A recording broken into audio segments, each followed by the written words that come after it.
Che, la semana pasada, ya sobre fines de la semana, estuvimos, con algunas novedades sobre inteligencia artificial, algunos lanzamientos vinculados al chat GPT, y también vos traías un poco en la conversación previa a la columna de hoy, la actualización o el lanzamiento de Google Géminis, ¿no? Que ahí te la debo, no sé mucho qué anda haciendo Google, pero la verdad es que casi que la inteligencia artificial es parte ya de nuestro diálogo cotidiano. ¿Es así? Sí, exactamente. Vamos a hablar de inteligencia artificial, algo que no habíamos hecho todavía en Fuerza del Medio. De hecho, cualquiera de quienes nos está escuchando en este saludo introductorio podría decir, no me acuerdo de la etapa de Videla de página 12, ir y preguntarle a Google o a ChatGPT. Efectivamente, porque lo que sucedió es que la semana pasada hubo 2 anuncios significativos en el entorno de la inteligencia artificial creativa, que es una de las formas que se las conoce, que es, por un lado, la actualización, una nueva versión del ChatGPT, la versión número 4 de ChatGPT, y por el otro lado, el lanzamiento de Google Gemini, que son 2 sistemas con múltiples versiones, que funcionan con texto, con imagen, con video y con voz, todo a la vez, y que pueden escuchar, hablar, escribir y generar contenido audiovisual o visual, en realidad, digamos, a partir de el intercambio o la posibilidad de interactuar con personas a partir de consultas que hacen las personas.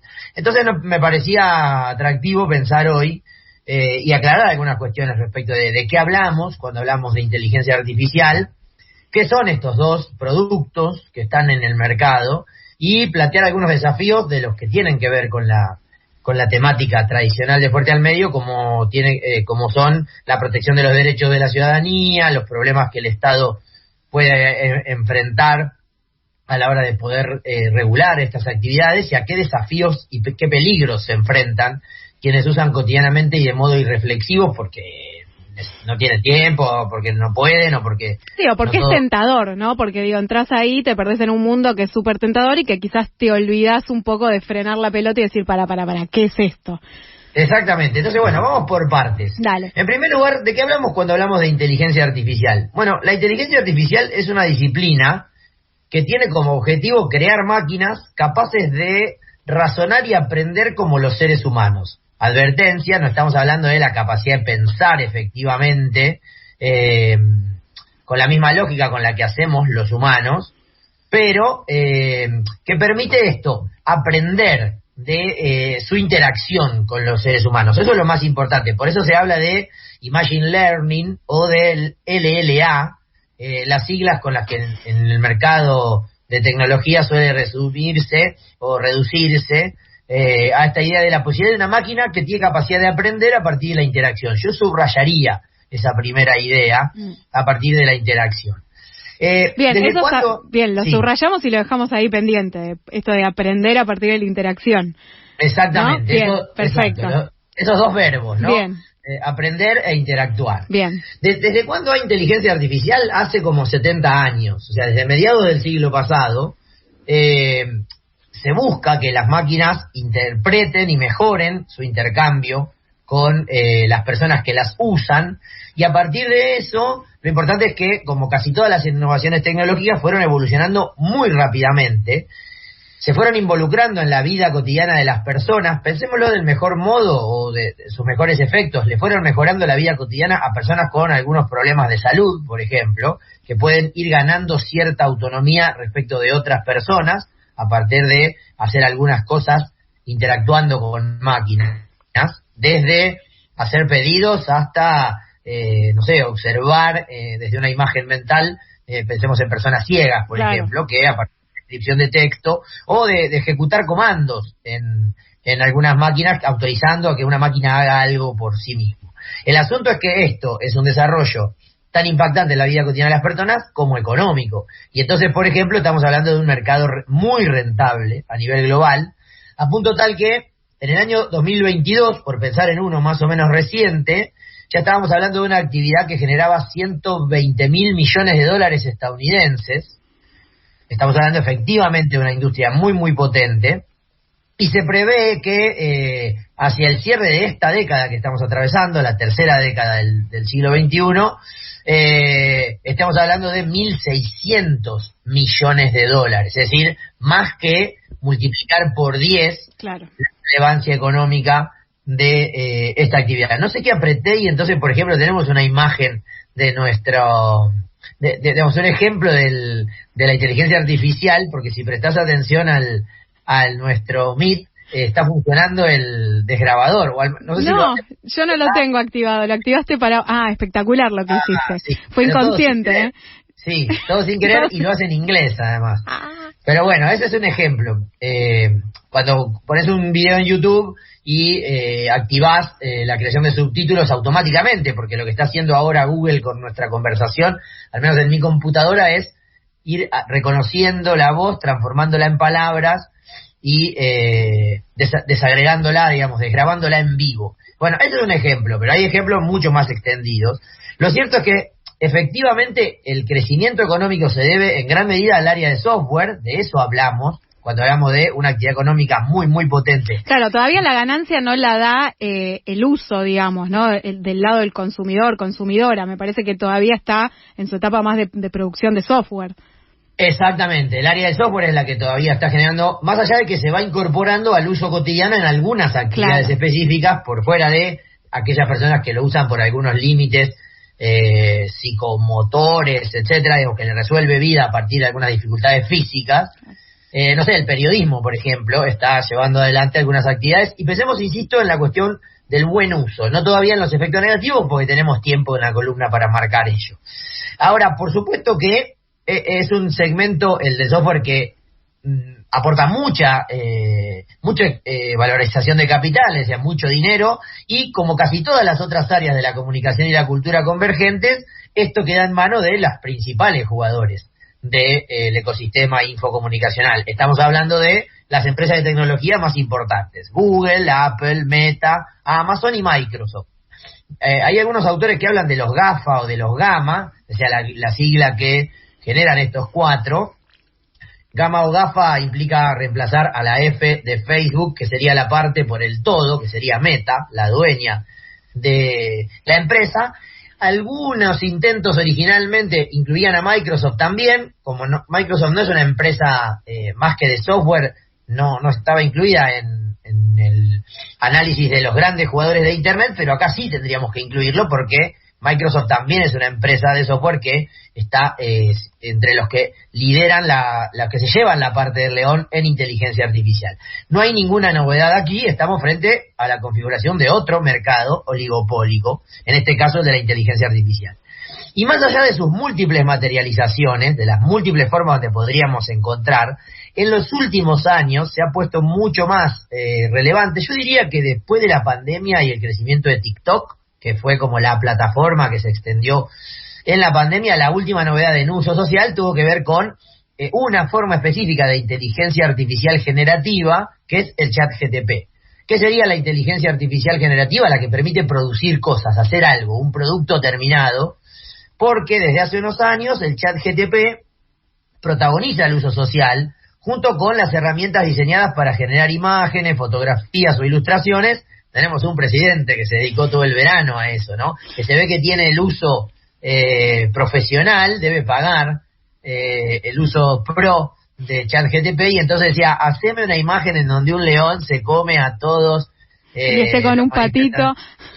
Exacto, le faltó ponerse un patito en la cabeza, exactamente. Pero bueno, de eso hablamos, ¿no? De ChatGPT como un generador de un contenido determinado, y que se insertó rápidamente en el uso social. En términos de medios de comunicación, su expansión en el desarrollo de noticias habilitó una serie de debates muy potentes que tienen que ver con una serie de los problemas más expandidos del desarrollo de la convergencia y el paso a lo que algunos llaman Internet 3.0, si vos querés, que es la capacidad de los usuarios de tecnologías de información de producir sentido social, ponerlo a circular masivamente, y que esto venga con algunas consecuencias, como la posibilidad de poner a circular muy masivamente mentiras, noticias falsas, que no son una novedad en el sistema de medios, sí su capacidad de circulación Pero esto es interesante vincularlo a partir de la interacción con las máquinas de inteligencia artificial, porque, como advierte Irina Sternik,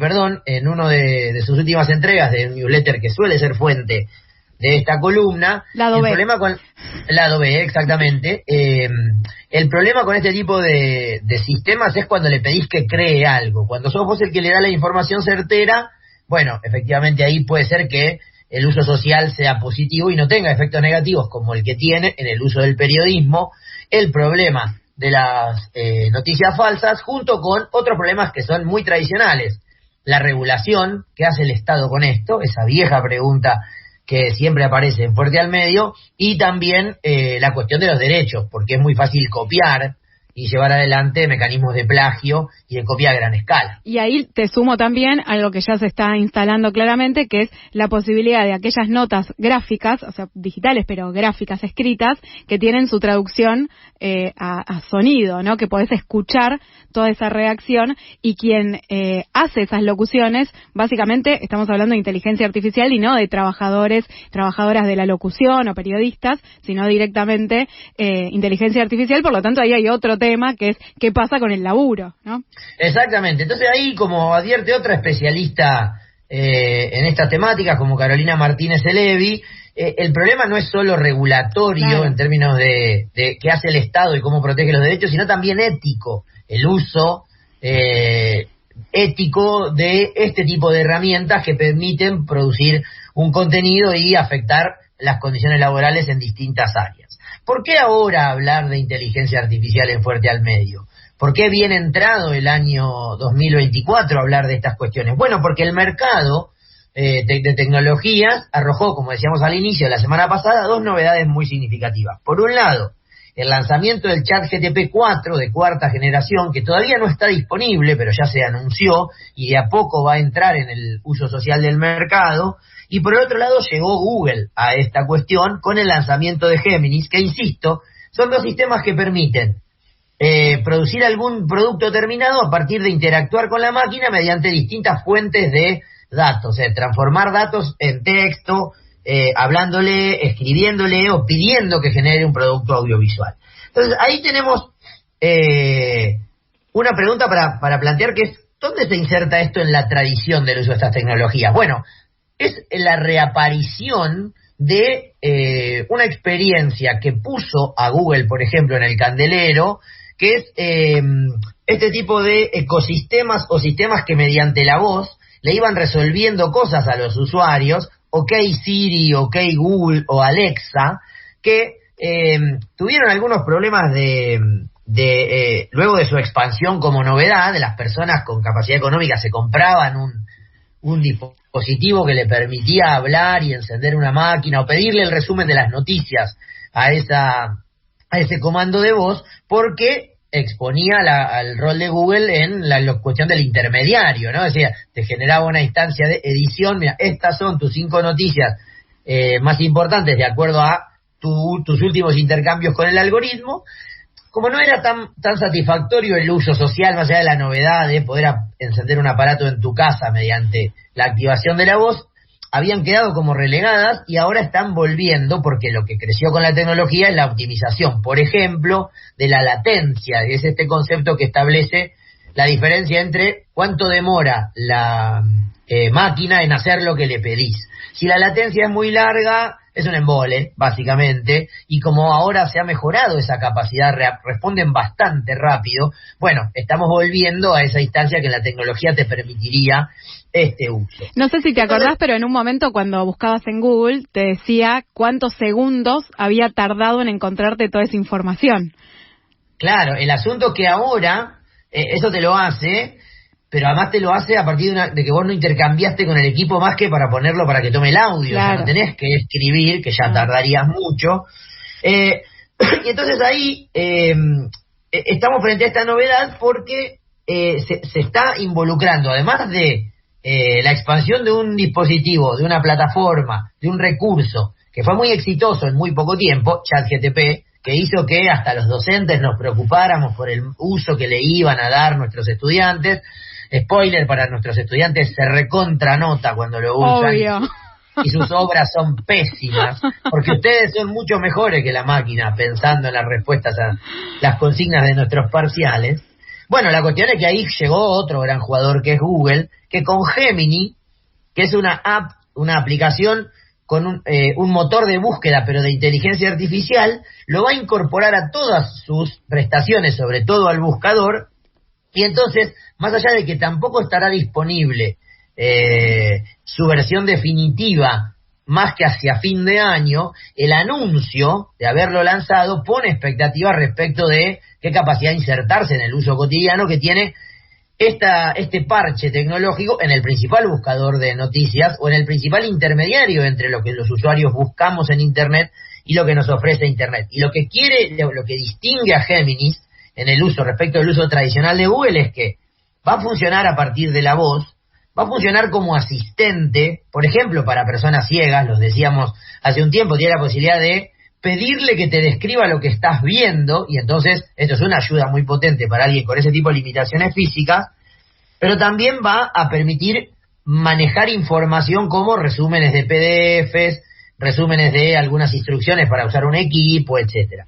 En cualquier caso, lo que vemos es que todas todavía son versiones beta, es decir, son versiones en desarrollo, porque el chiste de estos desarrollos económicos, o sea, el chiste económico de estos desarrollos tecnológicos, ese es el orden de los faroles, que altera el alumbrado si no lo ponemos bien, el chiste económico de estos desarrollos tecnológicos es que siguen mejorándose, y habilítenme el uso del gerundio, a medida que lo vas usando. O sea, los usuarios lo van optimizando su uso, y seguramente la versión que esté disponible a final del año sea mucho mejor que la que está ahora disponible, y se vuelva muy necesario para algunas actividades. Frente a este escenario aparece una serie de cuestiones o de preguntas sobre, porque de preguntas que tenemos que hacernos para ver cómo convivir con esto, porque negar que el desarrollo tecnológico ha sucedido sería de necio, y temerle sería de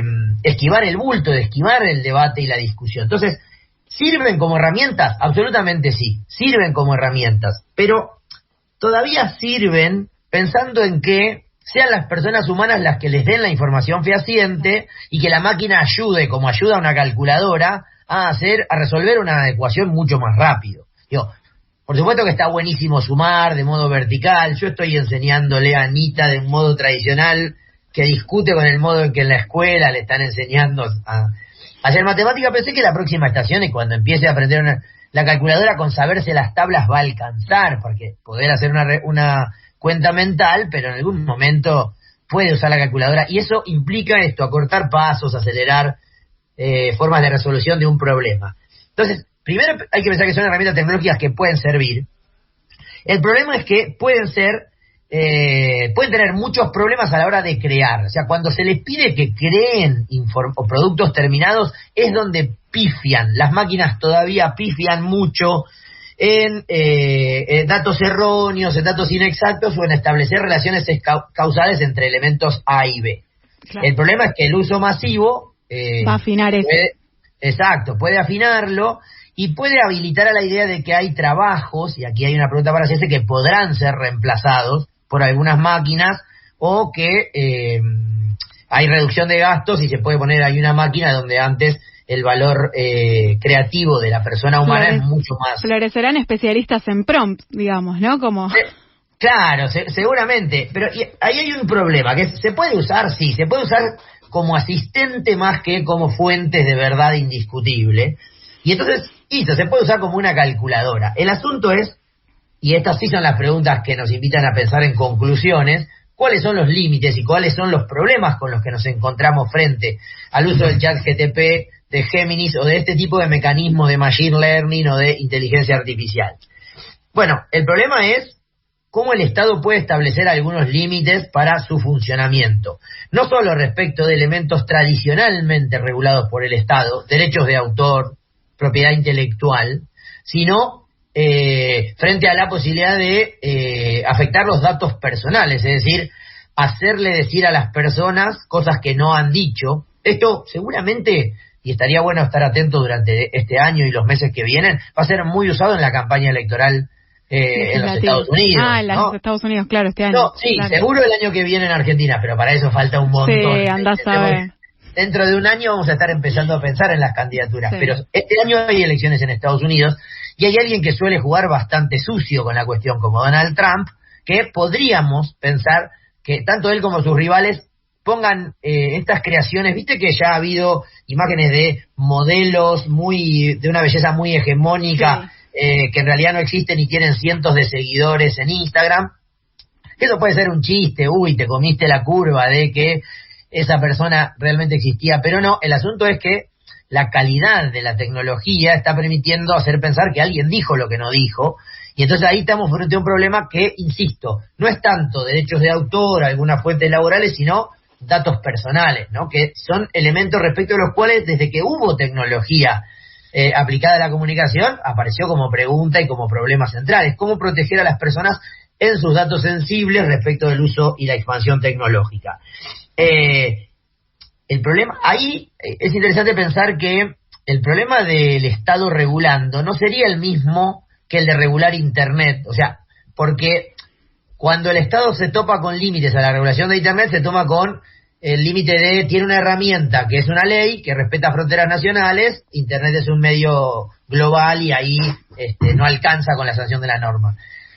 Aquí no sería ese problema. El problema sería que la tecnología evolucione realmente mucho más rápido de lo que la normativa puede identificar qué problemas genere el uso expandido y comercial de este tipo de herramientas. Hay experiencias en Argentina en donde periodistas están usando ChatGPT con una buena finalidad, que es optimizar recursos, identificar que con estas 3 fuentes puede ser un texto al estilo del cronista comercial, al estilo de La Nación o a mi propio estilo. Yo he hablado con investigadores de CONICET, por ejemplo, que le vuelcan datos de sus trabajos de campo y le piden a ChatGPT que lo redacte para una revista como si lo hubiera escrito él, copiando el estilo. Claro. Insisto, lo cual sería un buen recurso. El asunto es dónde identificar los límites entre lo que la máquina hace a pedido del hombre y lo que la máquina empieza a avanzar sobre algunos mecanismos que la mujer, la humanidad no estaría dispuesto,